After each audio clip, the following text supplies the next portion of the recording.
Welcome, and thank you all for joining us today. A couple of housekeeping things before we get started. We will be doing a Q&A at the end, so please type in your questions in the chat window on your left. And this is being recorded, so you'll all receive a recording once we finish up here. So what we're talking about today is how marketing organizations can use artificial intelligence to up-level their personalized marketing initiatives.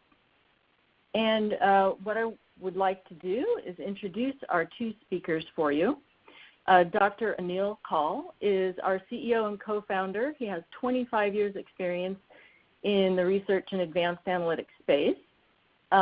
Before founding Absolute Data in 2001, he was tenured at McKinsey and has grown Absolute Data from a consulting firm in advanced analytics to also offering products and services, including in the artificial intelligence space.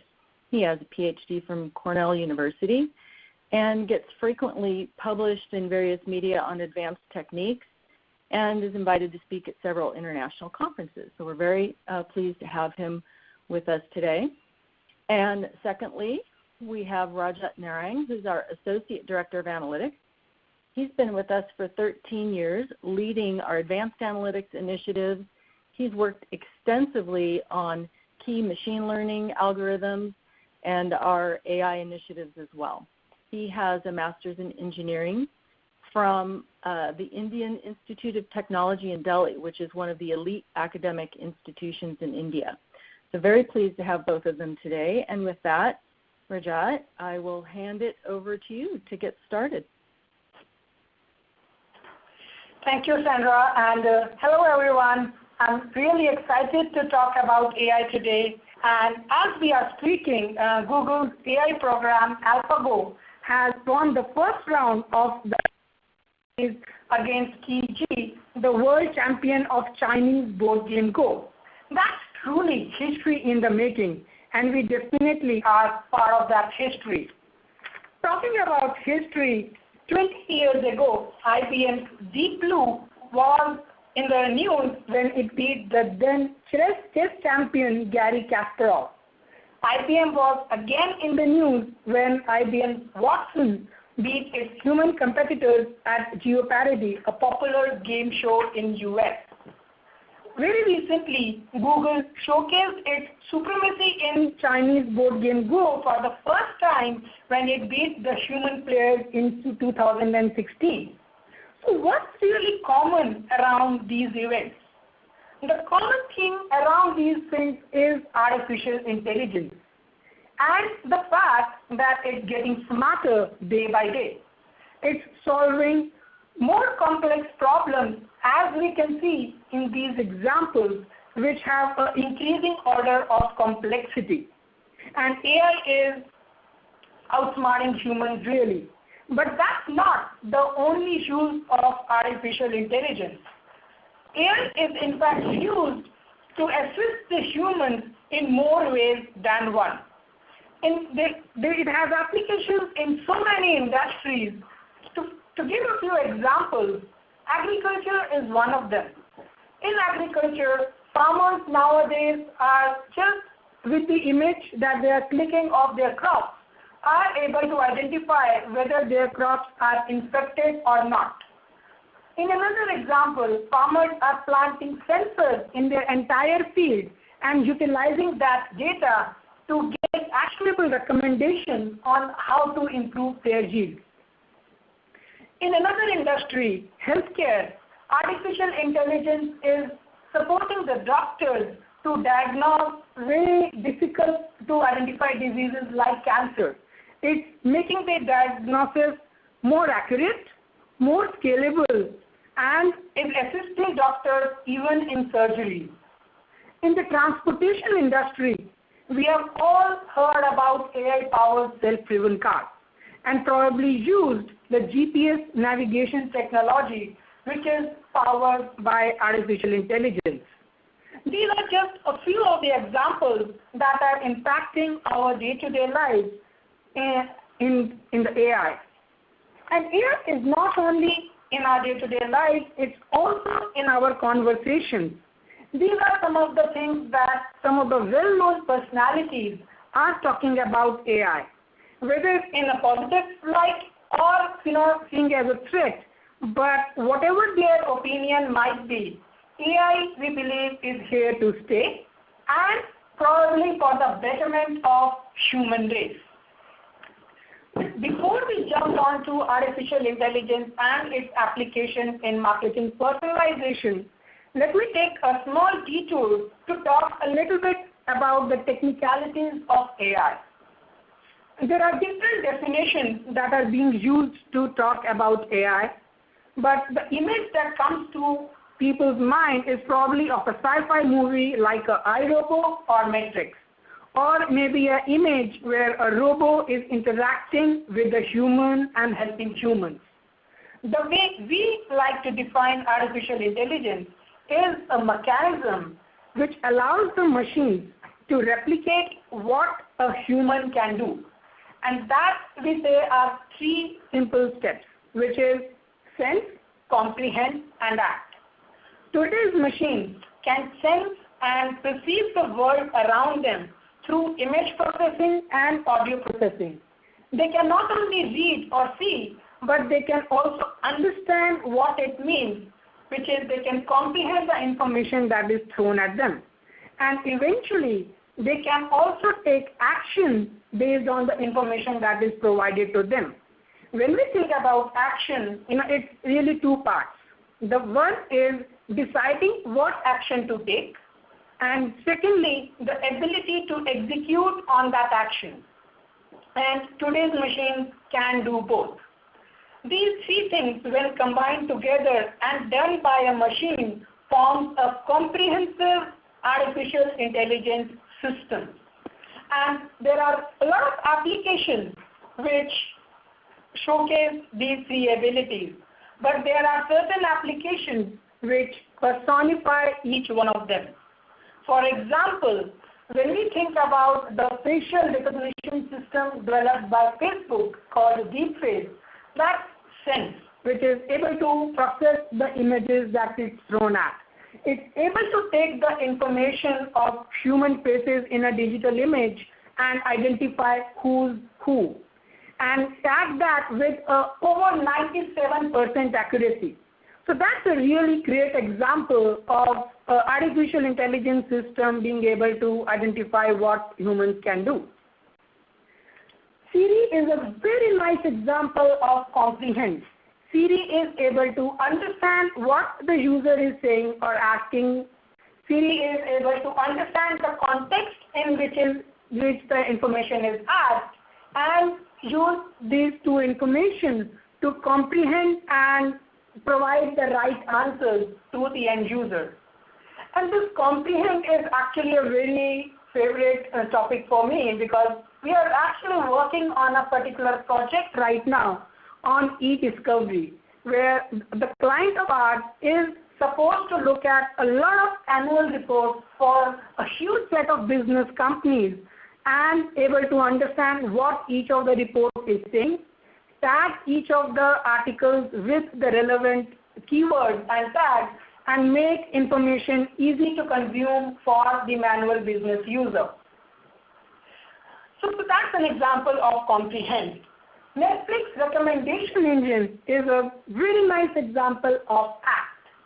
The Netflix recommendation engine is able to understand the preferences of an individual user, what he or she is liking and not liking, club that with the preferences of other users, similar users who behave similarly, and give the recommendation out, which is what is the movie that the person is most likely to be interested in. And no talk on artificial intelligence is complete without talking about machine learning. Machine learning, in a way, is the brain or the learning system of AI. The way we would like to define machine learning is the fact that it's a method of data analysis that automates analytical model building. And this automation of model building is the key word here, because it's very different from the statistical way of model building that we are used to. In the statistical world, the modeler would be identifying how each of the predictors is impacting the target variable. What are the interactions that needs to be put into the model? What should be the matter for a parameters or learning boundaries or decision boundaries? None of that is required in a machine learning system. It's able to identify the right mathematical form, the right interactions of all the predictors, and come up with the right model of prediction. The second aspect around machine learning is its self-learning nature. It's able to take the new data and improve the model and increase the effectiveness of the model, thus taking away the need of refreshing a model on its own.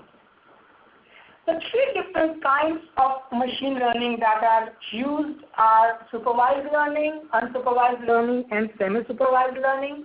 And the neural network or deep learning that you see on this page are the most used techniques in the machine learning world. Why is there so much focus on artificial intelligence? The big reason why people are focusing on artificial intelligence are the following. The first one is its ability to transform vast amounts of data. Artificial intelligence can take care of huge amounts of data and provide insights from that. It can separate the signal from noise and take care of structured as well as unstructured data to provide the right guidance, the right insights to the business user. The second reason is around self-learning capabilities of artificial intelligence system, where it can learn from its past mistakes and not to repeat the mistake again. It's also able to understand the changing behavior of the data that's getting captured and able to process that data and tweak the model to keep the accuracy levels high. The last reason, but not the least, is that it's able to deal with low event rates significantly better than traditional techniques. To give an example, machine failure prediction is an extremely rare event, but it's very critical for the company to know when the machine is going to fail so that they can take preventive maintenance action on that particular machine. Or let's say for a hospitality client, it's a rare event that a guest comes to a hotel, let's say once in 4 years. But it's very important for that company to know when the customer is going to make the next visit so that they can send the offers at the right time so that they come to their hotel and not go to somewhere else. So these are some of the practical reasons why artificial intelligence is so much important. And the good thing is that we have all the right foundations in place to make use of artificial intelligence. We are capturing so much data right now, from the clicks that we make on a particular website to the steps that we take on the road. Almost everything is getting captured. And the software and hardware advances have ensured that this data can now be processed. And with cloud computing in place, it's ensuring that this processing capability is not limited only to the enterprises, but rather to each and every individual, thus really making artificial intelligence into the day-to-day lives of each and every individual. So with this background on artificial intelligence, let me take a pause and hand it over to Anil to talk about artificial intelligence in marketing personalization. Over to you, Anil.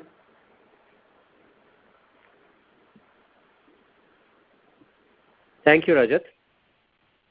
Appreciate the introduction to AI. In fact, both AI and hyper-personalization have been two concepts that have been around for a long time. In fact, in my almost 25-year-old career, I've heard both of these terms right from the beginning. However, I believe, as Rajat was just mentioning, this is the right time where AI has come together. All the things that were required for AI to be successful have come together. And in a similar note, I think AI is enabling or is going to be enabling personalized marketing of the kind that people have talked for a long time but haven't really been able to do.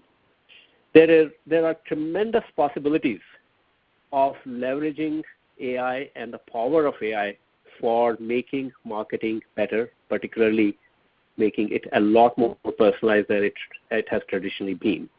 I have some examples where you can leverage AI from AI-generated content that you would use to send a marketing message to automating a lot of processes itself that go from an internal campaign launch perspective to web and app personalization, a personalization that actually reflects who you are and not what somebody sitting in a room thinks you are.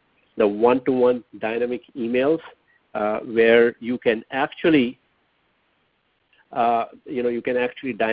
dynamically see the content based on your behavior, and then of course the content prioritization and customer segmentation pieces which could happen automatically. By the way, thanks for moving the page. I somehow am not able to move it on my side. So we see a lot of opportunities, a lot of things that the marketing fraternity can do by using AI. Moving on to the next page. We believe that there are two distinct areas where AI is going to have a big impact on marketing. The first is enhancing decision-making, which is the ability and the need to challenge and improve human-made decisions.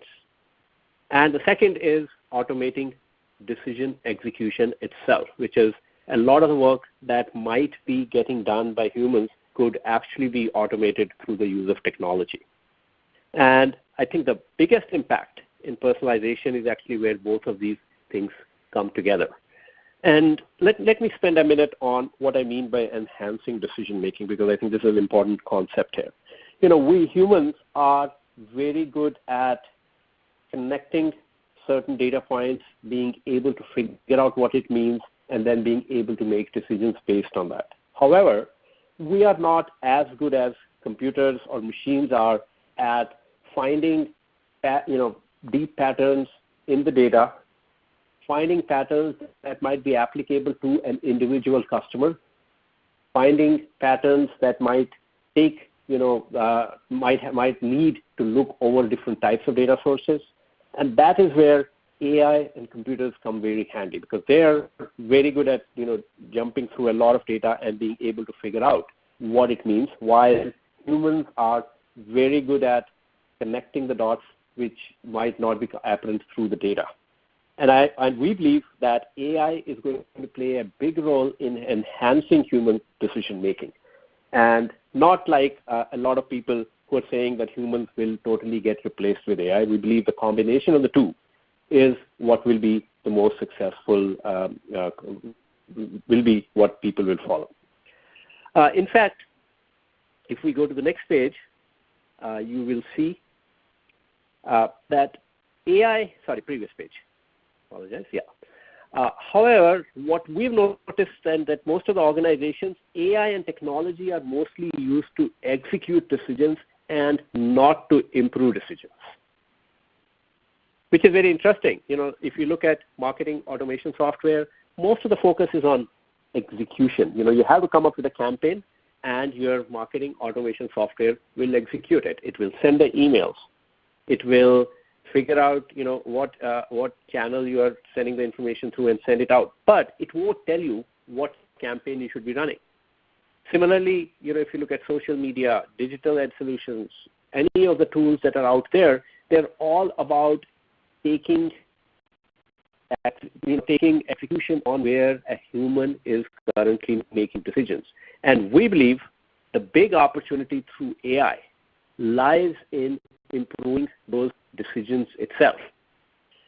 That's what the next page talks about, that AI can have a bigger impact. And personally, I believe this will be a huge impact on improving the decision-making in the marketing function.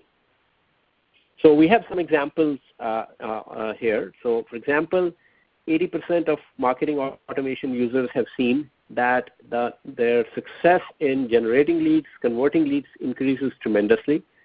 Similarly, on areas where there is personalized market advertising being done, you see a huge impact coming through because of the combination of AI as well as humans.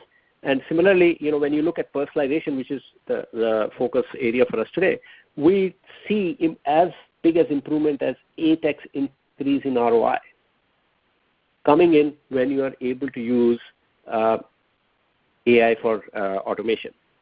Now, what we believe, going on to the next page, that in today's environment, most of the current communications are predefined and primarily based on customer life cycle. And this is actually a very important thing to keep in mind as I talk about what impact AI is going to have on marketing, which is that if you look at any organization, you have a business goal, your campaign team designs what campaign should be run, and then analytics steps in, then data steps in and helps you find the audience and the right target for that. So traditional marketing has been very much about predefined campaigns. And we believe, so what you do is you have a predefined campaign, you have a predefined communication, and you choose the customers to target, and that's how the cycle works. So you do tests, of course, but again, you are saying, what is the best combination that I can send? And as tests provide you more information, you figure out what that campaign should be. What if life could be different? What if we could put our marketing decisions like we put a car on autopilot, right? We could have a correct destination, like the car, you give the destination to, or the destination to the car and it figures out the best route. In marketing, we could leverage that to figure out what is the best audience. We, like in an self-driven car, you don't have to worry about traffic. And in fact, there are a lot of people saying that once self-driving cars are there will not be much traffic on the roads. We could have on-target messaging, the right audience, on-target messaging, and the best channels that could be used for sending the messages to our target customers. So we believe that AI is actually going to take marketing closer to a self-driving car with an autopilot. However, as we do that, the whole paradigm of what a campaign is and how a campaign gets designed is going to change. In the AI-defined world, the process that we think that marketing will be going through, and by the way, we have actually tested this at some of the customers and seen work very well, is that you will, of course, start with defining the business goal. Once the business goal is defined, you are going to move on to the second step where an AI-powered system will recommend the campaigns to run. And by the way, this is a big change from what the current scenario is, because once you define the business goal in the current scenario, you then also have to define what the campaign is going to look like. We believe that the AI systems have been developed enough that you can actually get actual campaign recommendations from that system. And once an AI-powered system campaign has been recommended, of course, you go to execution, which is where the campaign gets executed, either with human intervention or without. And then once the campaign has been launched, there will be an ability to modify the campaign midstream with recommendations, again, coming from the AI-powered system about what modifications should be done. And again, the goal of all of this is going to be on meeting and beating the business goals that you have set for yourself. This does, by the way, mean a lot of change from how the current system works. On the next page, we just talk a little bit about how this will look different. So what we will be is moving away from pre-designed campaigns to AI-enabled systems that recommend personalized campaigns. A big change because a machine is going to be telling me what campaigns should be run. And by the way, when at one point of time when I was discussing this with one of our clients, they did mention, what does it mean? Does it mean that as a marketing manager or as a marketing person, I won't have my job tomorrow? No. What it means is that as a marketing person, your role is to enhance and leverage the creativity that you have, the kind of thinking that computers can't do still and are unlikely to do in the near future. So your role would be to test different types of campaigns while the machine will be able to look at those results and be able to learn from what worked and what didn't work. And by the way, most importantly, it is not going to look at the way we look at A/B testing currently. There are a lot of companies that run a lot of A/B tests. However, what happens with an A/B testing paradigm is that you learn whether A works or whether B works. What you don't learn is that there are certain customers for whom B might have worked very well, and for others for whom A might have worked very well. And what you also don't learn is that there might be some combination between A and B that might work very well for another set of customers. Through AI-based systems, you can actually take all of that learning from the various tests that you are doing. And in fact, we believe that is the role that the human marketing managers are going to be playing tomorrow, while the AI systems are going to be recommending what the campaigns should be.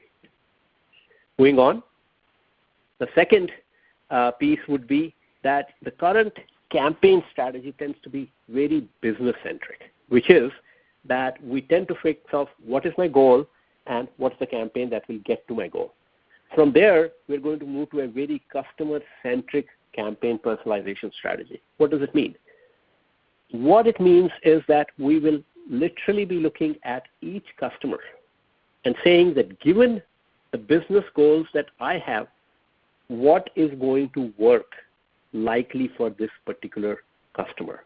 And I can essentially create a unique campaign for each customer. However, I'm not going to run millions of different campaigns for my customers.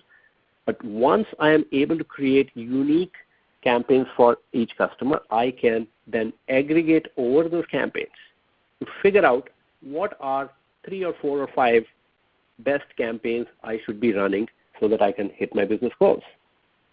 So that's actually going to be a very big change in terms of thinking. So instead of being a business-centric view of campaigns, we're going to move to an individual customer-centric view of campaigns. Moving on to the next one. This is what I'd mentioned earlier, which is that currently there are multiple levels of testing that are done to fine-tune campaigns, while in the AI world, testing is going to be for idea generation, and campaigns can be generated instantly. So the time gap between deciding to launch a campaign and actually launching a campaign is going to be very small. If I have an AI-based system in place, I can literally sit down and in 10 minutes have the set of campaigns I should be running, and I don't need to go in for testing. I don't need to go in for a lot of learning, test and learn things that I traditionally have to do before a big campaign gets launched. And the reason for that is that my AI system understands from the previous tests that have been run and the previous campaigns that have been run what works and what doesn't work for each of my customers, and hence it's able to recommend a campaign that is very likely to work well. And finally, today's campaign personalization tends to be constrained by analytical resources. which is, a lot of work, since a lot of work gets done manually, particularly on the analytics side, we know, this is something that you might have seen in your organizations as well, and we have seen at a lot of our customer base, that typically only the top 10, 15, 20 campaigns get a lot of analytical focus on personalization. With AI, scale is never a problem. You can literally personalize every campaign, however big it is, however important it is, or however small or non-important campaign it is.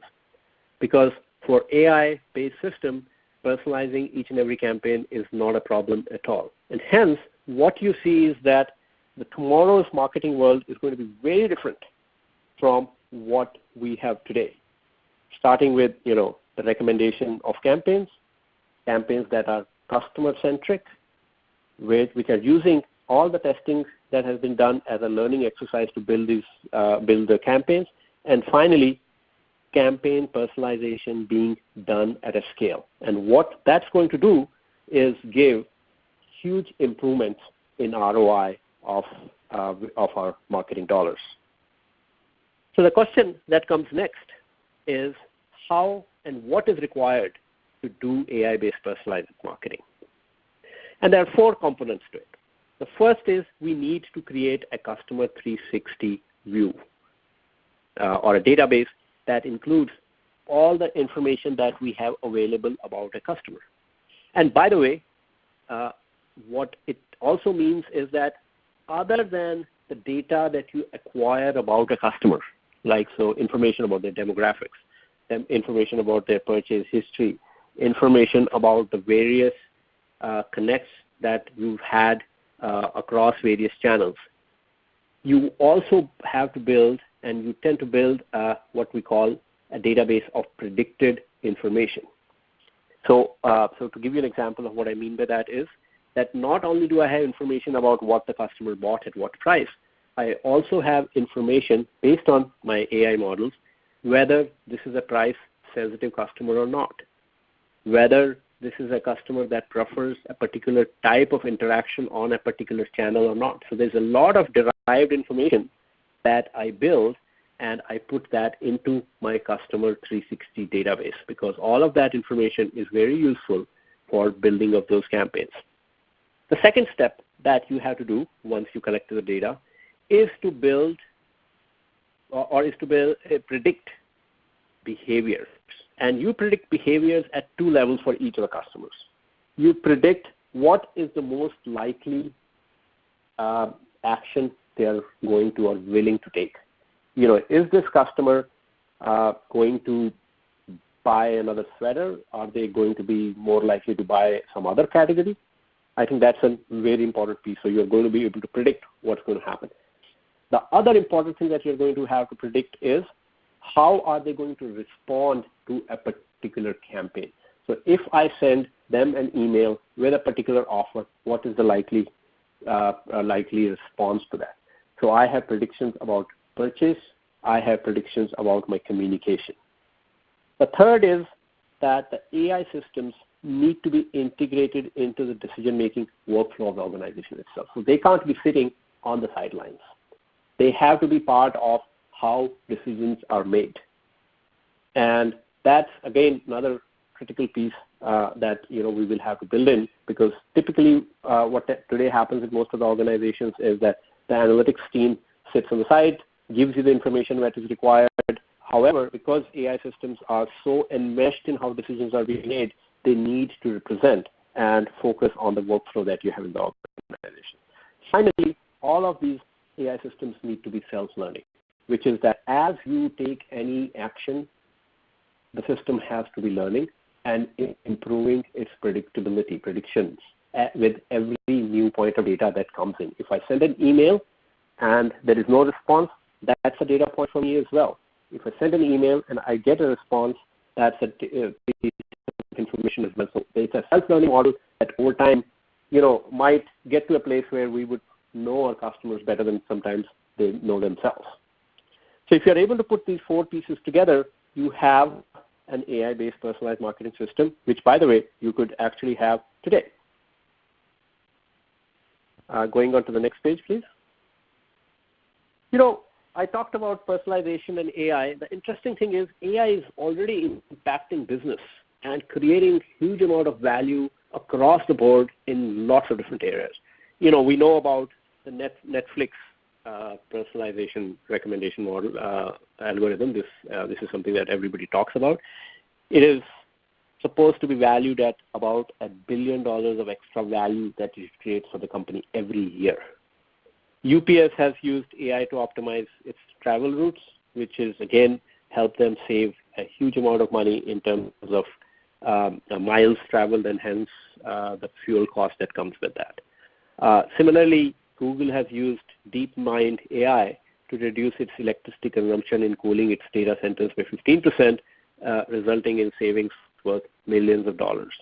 So AI is already impacting businesses, saving millions. What about personalization?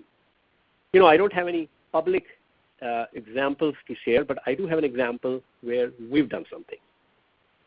So this is for a global hotel company, and the question that they were facing was that a lot of their customers, in fact more than half, come to the hotel, stay once, and do not come back for the next 2 years.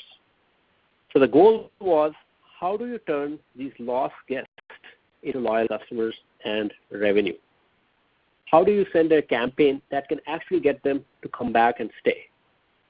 So we did a A/B test with them, which is we said we will take some of the people and send them personalized campaigns which are based on our Absolute Data AI-based system that we developed, and we will compare it against sending a random offer. So there were 16 pre-designed offers in this case, and the test was every person on the test group gets an offer that's being recommended by the AI system, and the control group gets a random offer. And when we did the campaigns, we were able to get a 51% increase in revenue compared to the control group. And you'll notice here in the stage we have said from opened emails, one of the things that we didn't impact was the email subject line. So we looked at the impact once an email was opened. And you can see how much incremental value can be created when you're using AI to personalize these offers. And again, this is one a very interesting problem because these were customers or guests who had stayed with the hotel only once.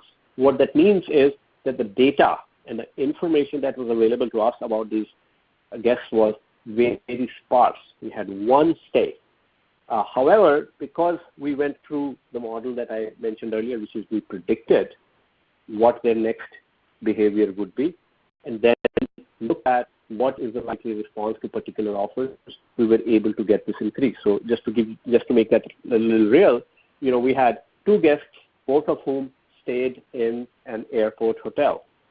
I don't have, other than some demographics, I don't see the difference between the two. However, if we were to look at when did they make the booking, how many days before stay, what time did they check in, what time did they check out, you could very clearly see 2 types of customers.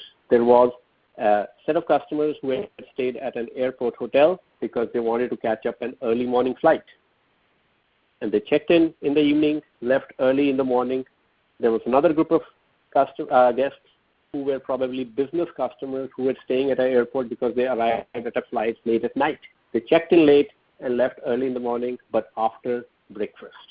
So, using this data, you were able to see these are 2 different customers. Now, when I have these 2 customers, I was then able to go back to my history, campaign history, to see what kind of campaigns do these customers respond to more, what kind of offers do they respond to better, what kind of channels do they respond to better. And using that, we were able to create these offers, and that is how you get such a dramatic improvement in your business results.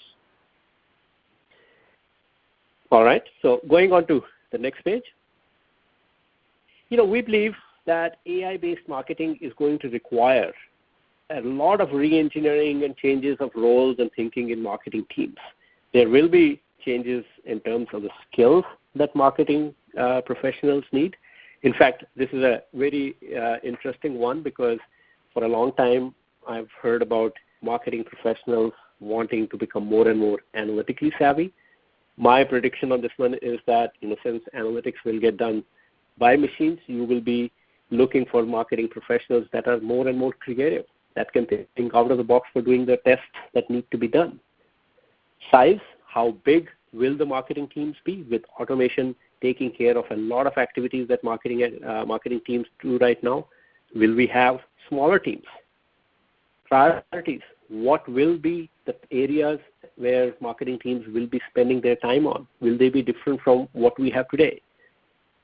I would certainly love to hear thoughts from other people through my email or other mechanisms, because this is an area which is tremendously important for all of us to think, because for many of us who are relatively younger than what I am, the world will look very different 10 years from now than what it looks like. And we believe that AI is going to play a big role in what that world is going to look like. Thank you. That is where I come to the end of it. Again, we're seeing a lot of these changes already happening, and looking forward to as the marketing world goes through another evolution.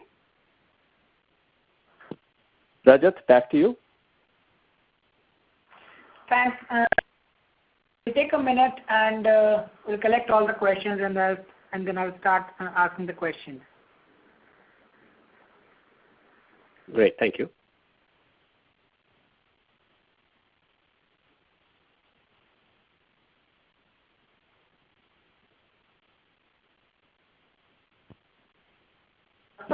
So Anu, here is the first question that we have received, which is, how do I know if my business can use AI? Great. Yeah, a good question. I think that's a question that everybody should be certainly asking. The way to think about this is that I believe every business can benefit from AI. So there is no doubt about it. The question is more important: do I have the pieces that need to be in place to give me the benefit now?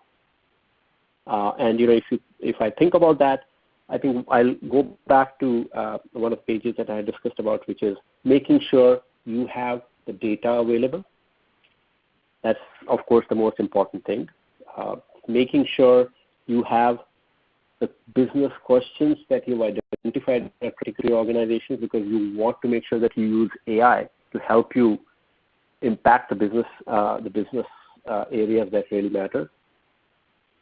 Third is getting the right set of skills and the right set of people to create the algorithms that you need to create the impact of AI. So that is more about either getting the skills of machine learning and AI into your organization, or working with an organization outside that has those skills, or actually buying products that don't require you to do all of that.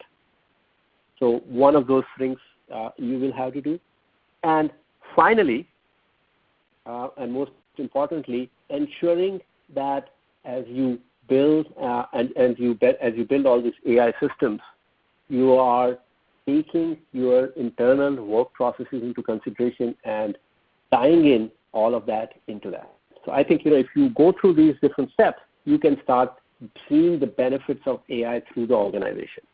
However, one of the things I would say is that irrespective of what is your maturity around analytics and around data, I am yet to see an organization which could not gain from AI. And the nice thing about AI is being that it is unlike other new technologies.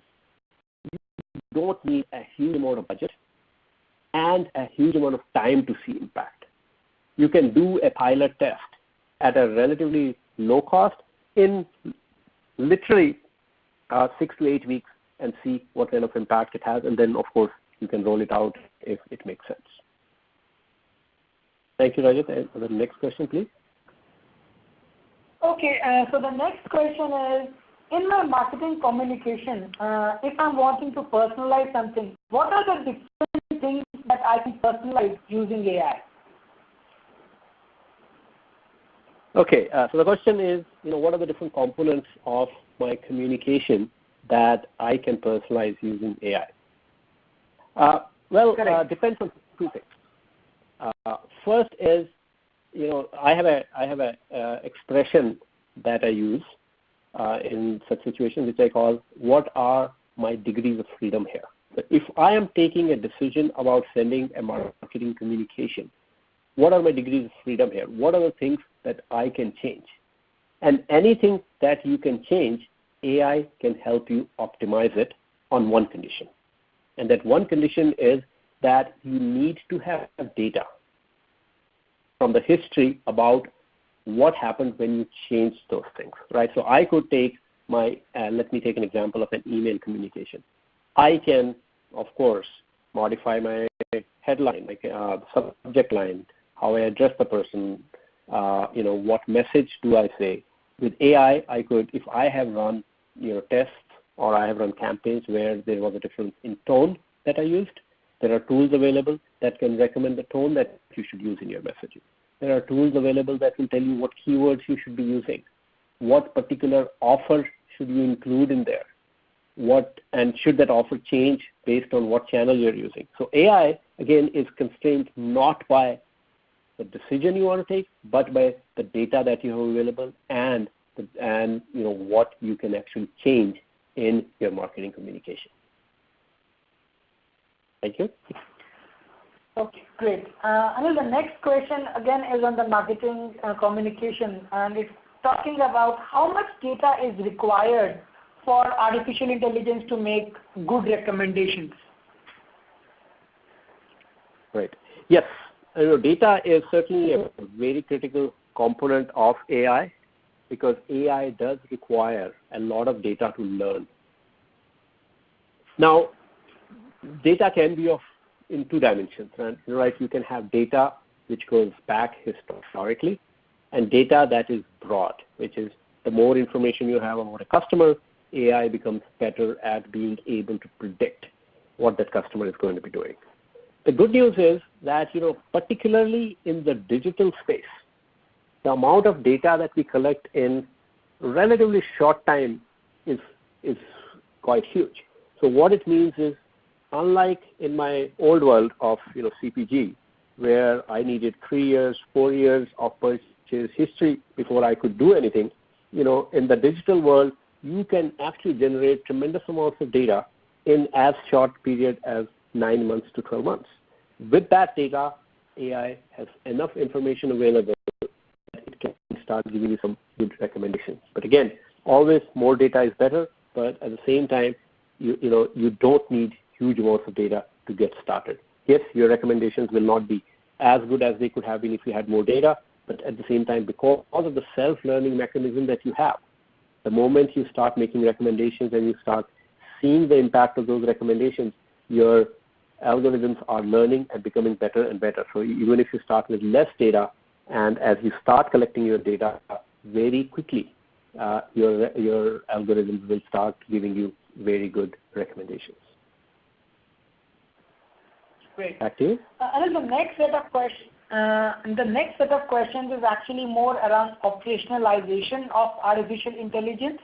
So I'll read out the question together so that you can give a comprehensive answer. So the first one is, how do I introduce artificial intelligence in my current marketing process? Is there a way to do a dipstick, or I need to take a major step forward? That's the first question. The second question, which is again very similar, is, can I integrate AI with my existing marketing systems? And the third question around the same lines is, what kind of investments are we looking at when we are introducing AI in the marketing system that I already have? So these are all questions around operationalization of trying to make AI into the current part of marketing execution systems. Great. So let me answer these three questions, Rajat, with, I'll keep Absolute Data Navic platform in mind for a second, which is that if I take the platform that we have developed at Absolute Data, sorry for shilling a little bit about our platform here, the first piece, which is can I do a dipstick? Can I do a test? Absolutely. And I would actually recommend everyone to do a test to see whether this works or not. Because without doing a test, you will not be able to know what the big impact is going to be. And by the way, you will also find it much easier to sell it within the organization because you have got a very good way of showing what the business impact is. So yes, you can actually run a test relatively easily. So in case of Navic, for example, we can actually run a test within a period of 3 to 6 weeks. So that is very easy to do. The second is, yes, your AI system has to integrate with the workflow as I talked about. So that means if I have a campaign recommendation system, it better integrate with my CRM system. So I do not want to go and have to change everything that is in my organization. A good AI system is one that doesn't disrupt your current technology, but rather sits on top of it and enhances it. So again, I'll go back to Navic. For example, what we've done in Navic is made sure that it works with all the major CRM systems that are out there and automatically through APIs and other ways provides that information. So I think that's a very important piece. So Rajat, what was the third question? Sorry, I just forgot. Oh, sorry, I remember. It was about the investments. So you do not require a huge amount of investments in testing AI systems and launching them. The cloud-based model, as well as the big focus that organizations like us, and by the way, a lot of other organizations in this space have had, is on developing tools that you can use without having to empty the bank. They are relatively cheaper. Most of them are available on a subscription basis, which means you can pay a relatively smaller amount every month, every quarter, and then take a decision whether you want to continue with them or not. So no, I think, in fact, one of the reasons I think AI is going to be successful and has been a little successful already is because it, unlike technologies of the past, you do not have to make a major investment and major commitment, by the way, as well, to test it and start working with it. Any other questions, Rajat? Yes, couple of more. This one is actually outside the marketing space. There's probably a person from the legal area. Any examples of AI in the legal space? Let's see.